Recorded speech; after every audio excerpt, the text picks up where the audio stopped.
Mr. President, I invite you to say a few words, and that will be followed by Q&As. And I know a number of you have asked for one-to-one interviews, which we'll be able to facilitate at the end of the Q&A. Mr. President, over to you. Second there? You can stay there if you wish, sir. Oh, okay. Of course.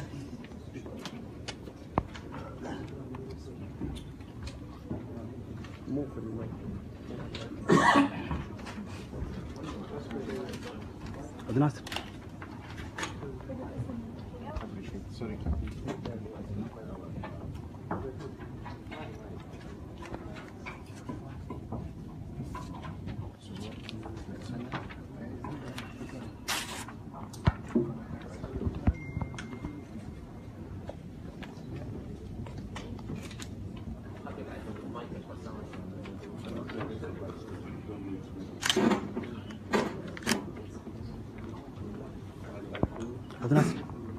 Bismillahirrahmanirrahim. Assalamu alaikum wa rahmatullahi wa barakatuh.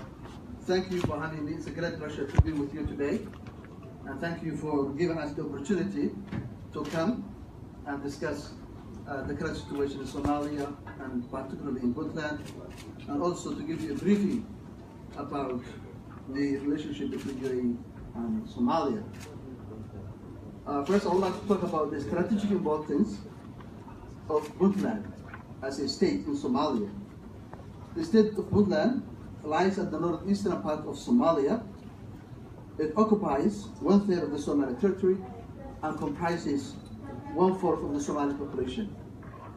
It's strategically located and is the only state that borders both the Red Sea and the Indian Ocean. It's also the gateway to the Gulf of Aden. Puntland is the most peaceful state of Somalia. It is the oldest federal member state of Somalia and is established in 1998, way before the formation of the federal government in 2004. Let me now delve into the historical relationship between UAE and Somalia. Somalia and UAE has historical ties that predate the independence of both states.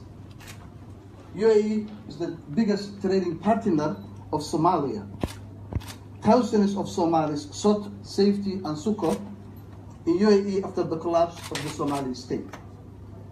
Tens of thousands live in UAE and have gainful employment in this country.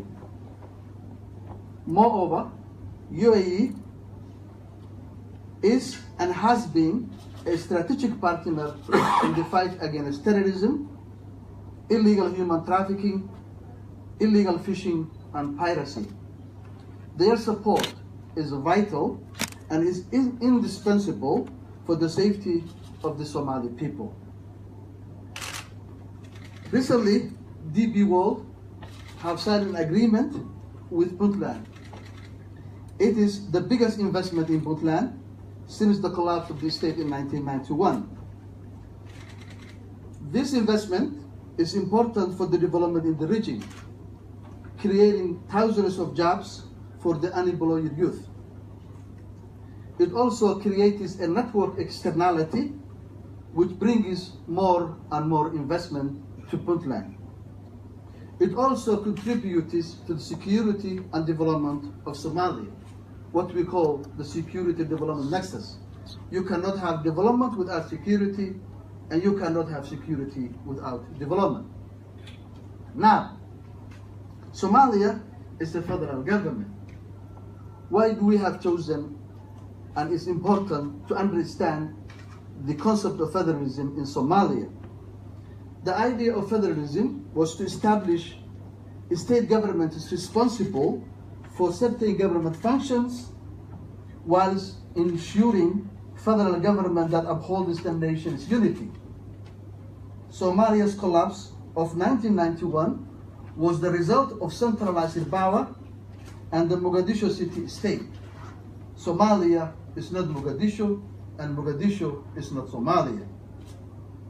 Federalism ensures that a national government does not have dictatorial powers, and that the nation's political future is discussed, negotiated, and shared among the Somali political entities in the interest of the nation.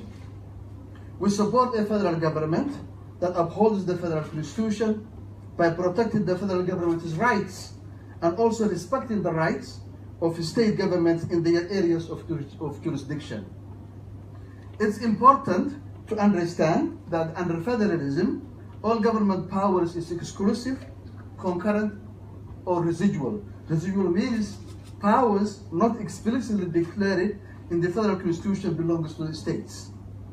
It's important that all government institutions, federal and state, work together toward a common goal of saving Somalia. Federalism is supposed to ensure cooperation among federal and regional states, especially security cooperation and business competition. Under the federal constitution, it provides the following powers. Article 54 of the Puntland Constitution stipulates that the government of Puntland may enter into agreements with national and foreign companies and can assign licenses for benefiting from natural resources.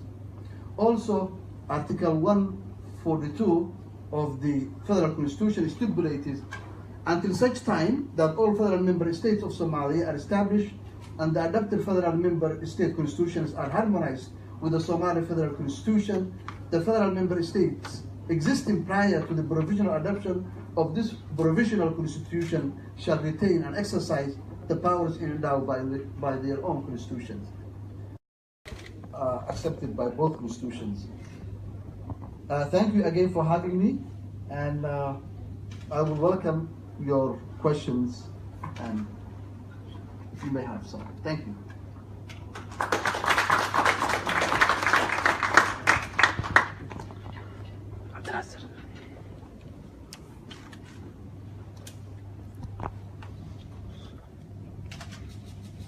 Any questions at all? Please. If you could just state your name and your title before stating your question. Hello, I'm Noah Browning, a Reuters, and I have two questions. Given the events that have been unfolding in Mogadishu in the last week, is there any concern that the Qatari-UAE dispute will further destabilize Somali politics? And following in on that, given the UAE's military moves in Yemen, its new base in Eritrea, is there any concern that the Red Sea area on both sides of its coast will become a kind of sphere of influence, a competition between various powers, namely, the UAE and Iran, Qatar and the UAE, and even Security Council powers like China and France, United States. Thank you. Thank you. Two good questions. The first one, regarding the relationship between UAE and Somalia. In any diplomatic relationship, sometimes there are hiccups.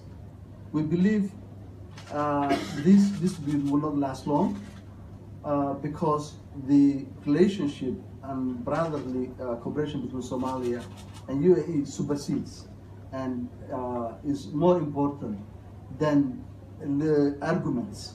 I think this is a wind that will pass soon, and I'm sure the relationship between Somalia and UAE is long-lasting, and it will improve hopefully in the near future. And I think, as I said, this week hiccup will be overcome soon. As far as the Red Sea and I'm not following the politics that's taking place in Yemen, but Puntland, as you know, there's a thin water between Puntland and Yemen. And obviously that's why I was discussing the cooperation between UAE and Somalia regarding the trafficking of non-state actors such as Al-Shabaab, ISIS, illegal fishing, illegal human trafficking. These are the areas that we really closely cooperating with the UAE.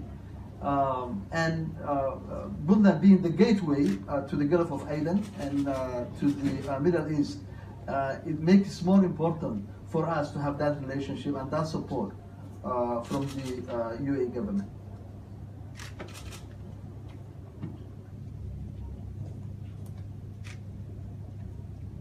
Thank you. Questions? Another question.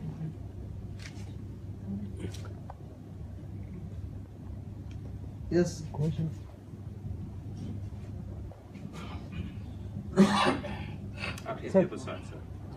Yeah, Abdul Musa from Friends of the Horn Foundation from London. Mr. President, nice having you here. My question to you is, what do you think consequences will be if the cooperation, military cooperation and piracy and security cooperation you have with the UAE, if that is being vacated, what will be the consequences, do you think?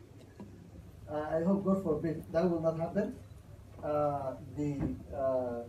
That relationship between the support of UAE regarding the illegal activities on the coast of Somalia, such as I say, I haven't emphasized enough about the strategic importance of Puntland. More than it's estimated between 24,000 to 30,000 ships go through the Gulf of Aden off the coast of Puntland. That's why it's important that the support of the UAE to the Puntland Maritime Police Force is very important, because the world economy, world commerce depends the safety passage of that territorial waters. So therefore, I'm sure the support will stay, and also because it's important for both countries, not only for Somalia, not only for Puntland, but also it helps the safety and security of UAE. We are at the first line of defense against terrorism. We are the first line of defense against piracy. We are the first line of defense against illegal human trafficking. All those are important also for the safety and security of the UAE. So this is a mutually beneficial relationship, not only for Somalia, but also for UAE too. Question over here. Another question. يوسف العربي من الاتحاد. أنا سؤالي إيه هي المجالات اللي ممكن يكون فيها تعاون بين بورتلاند والإمارات؟ وهل تعتقدون بدور قطر لإذكاء الخلافات؟ Translate the question, please. I learned the Quran, but I don't speak Arabic. So you can translate for me. One second, sorry.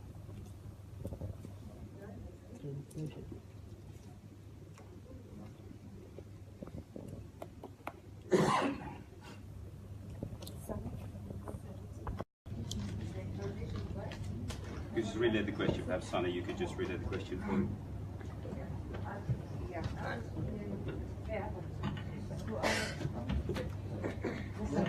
Translation. Can you repeat? إيه هي مجالات الاقتصادية اللي ممكن يكون فيها تعاون ما بين الإمارات وبورتلاند؟ وهل تعتقدون بوجود دور قطري لإذكاء الخلافات؟ Sana, could you repeat, please? I'll tell you the question, Mr. President. Yes. It is about what are the areas, in your opinion, of cooperation between the UAE and Puntland, and do you think that Qatar has a role in fueling the disputes? The area of cooperation between Puntland and UAE is a start now. The DP World is investing in the Port of Bosaso, the expansion of Port of Bosaso, investing more than $336 million. This is the beginning.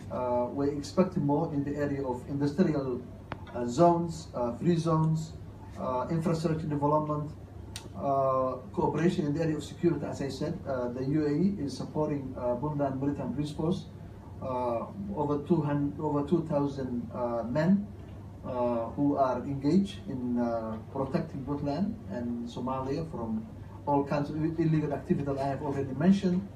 The area, we are expecting more in the area of social development, such as education, health, water and sanitation. So these are the areas of cooperation that we are expecting to have more and more with the UAE. Regarding Gadar, I think the issue of Gadar in Somalia will be a nuisance, and later on the long-standing relationship between UAE and Somalia will gain more and more.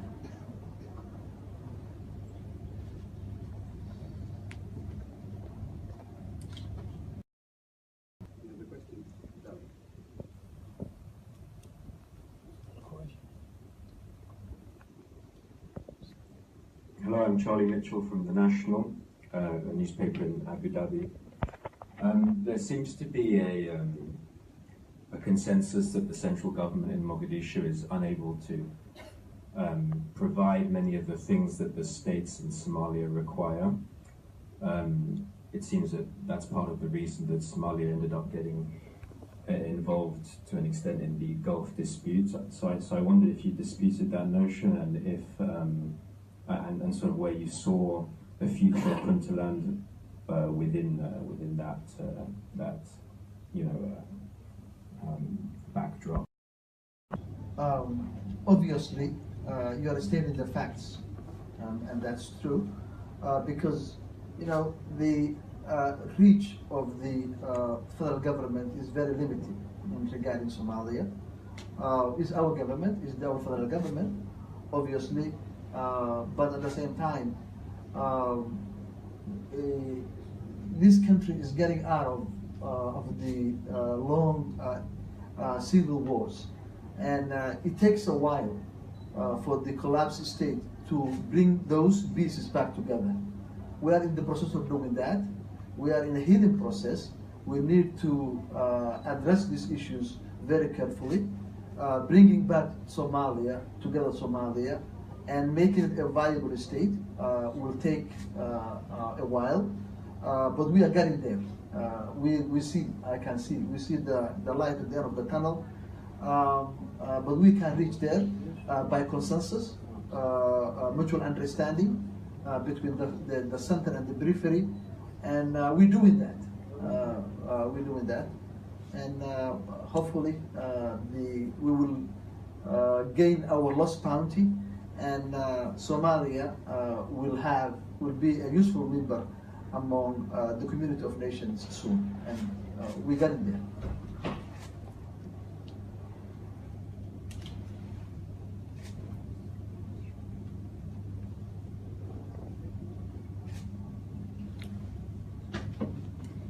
Sorry, second question. How are you federal government Somalia objection to Biseso and Barbara? I am not sure if I cannot talk for Barbara, but I can talk only for Biseso, and I don't think there's an objection from the federal government. As I stated in my speech, Article 54 of our Constitution allows us to enter into agreements, but also the articles in the Federal Constitution also allows us to have agreements. Obviously, we will have liked the blessing and the consent, the no objection from our government, and I don't think the federal government of Somalia will object to private investment. Military is a different issue. But investment in creating jobs, creating development for the country, I don't think